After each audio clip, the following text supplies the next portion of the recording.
News Andhra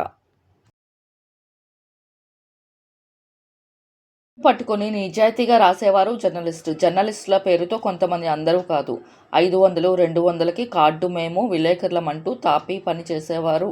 రంగులు వేసేవారు. రోడ్ల వెంబడి కాగితాలు ఏరుకునే వాళ్ళు కూడా మేము ప్రెస్ అని డిమాండ్ చేస్తున్నారు. జర్నలిజం ఎటువైపు వెళ్తుంది? ఇకనైనా పోలీసులు అడ్డుకట్ట వేయగలరు. నిజాయితీ గల జర్నలిస్టులు న్యాయం చేయవలసిందిగా పోలీసులకు విజ్ఞప్తి.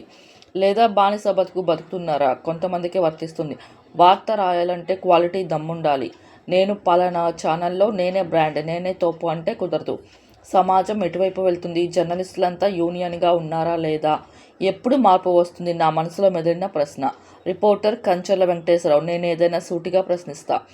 తప్పు ఉంటే క్షమించగలరు. Budda ice brand.